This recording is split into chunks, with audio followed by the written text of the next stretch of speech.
They called her Sweet Fanta Girl, and no one truly knew if it was because of how she sold the orange soda with that unforgettable dimpled smile, or because everything about her fizzed with a quiet sweetness that couldn't be bottled. Mirabel was only 17, but the way she moved through the world made people think she had lived much longer. Every morning in the sun-choked town of Mporo, before the cock crowed twice, she swept her grandmother's compound, bathed her little siblings, and dragged out her old blue plastic table with the wobbly leg. She set her orange cooler on top like a sacred offering. Inside were her treasures, chilled bottles of Fanta, Coke, and Martina. She'd arrange them gently, then sit down beside them with her torn notebook filled with unreachable dreams scribbled in pencil. Her mother had died giving birth to her last sibling. Her father had disappeared years ago, leaving behind only silence. Her grandmother, half blind, prayed constantly, begging God to remember their family. And Mirabel. She sold cold drinks with warm eyes and a body that was slowly wearing out from carrying too much. She was light in a heavy world. Her laughter echoed through the neighborhood like music.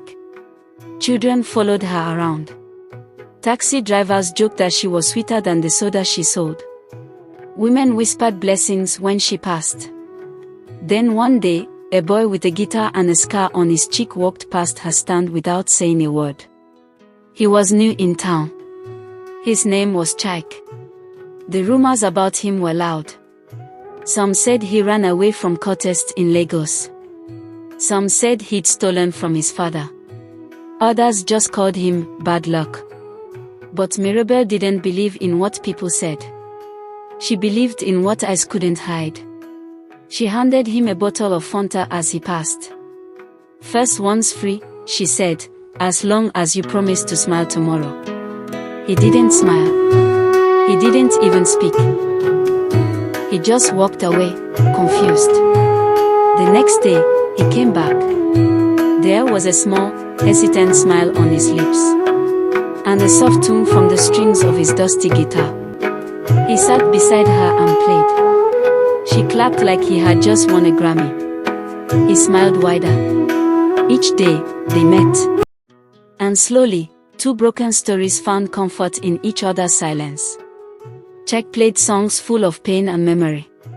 Songs about his mother's last words and the city that never forgave him.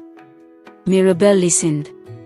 Then she shared her own dreams, how she wanted to write WAC, pass jam, and teach little children who came from nowhere like her. He told her, "One day, I'll make it. And when I do, I'll build you a real shop."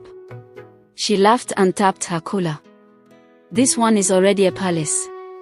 One Thursday evening, as the sky darkened and lightning danced in the clouds, Chike ran toward her, breathless and excited.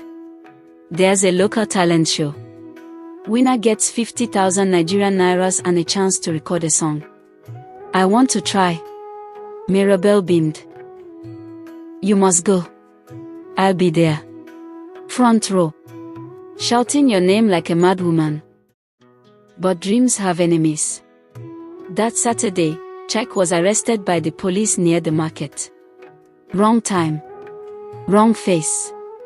Wrong boy. They beat him and locked him up. No trial. No charges. Just silence.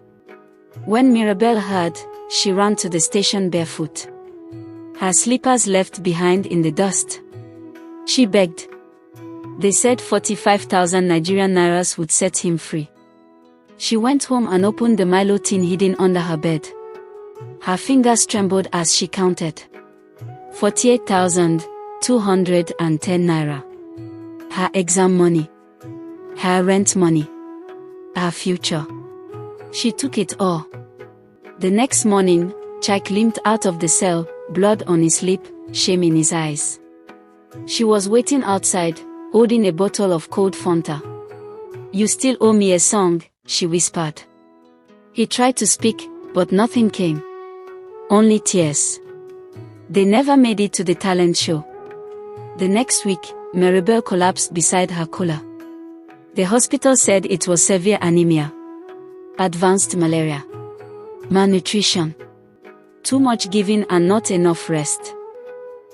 The doctor said it was a miracle she had lived this long. Her grandmother wept.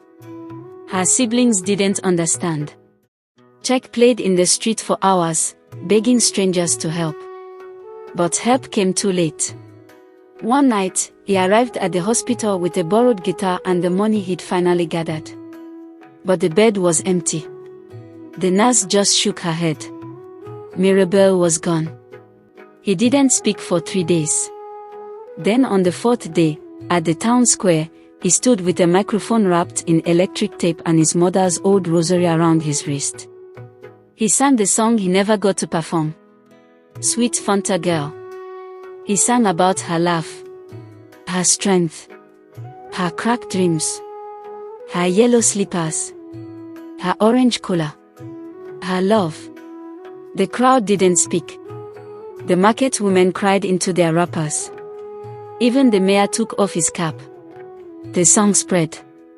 Radio stations played it. It went viral on TikTok. Everyone wanted to know who was Sweet Fanta Girl. When a record label reached out to sign Chuck, he asked them for one thing. Build a school, he said. Build it where she used to sit. They did. Today, the Mirabel Foundation stands where that wobbly table used to be. It has a bright orange gate and a statue of a girl holding a bottle of soda and smiling forever. Inside, children read, learn, laugh. And every 14th of June, her birthday, the whole town walks through Mporo with yellow slippers and bottles of cold Fanta in their hands, singing the song that made her live forever. Chuck still visits her grave, leaves a bottle, plays her favorite chord. And sometimes, just as the wind moves, people swear they can hear her laugh in the breeze. Because some girls never die. They just become songs the world can't stop singing. They just become Sweet Fanta Girl.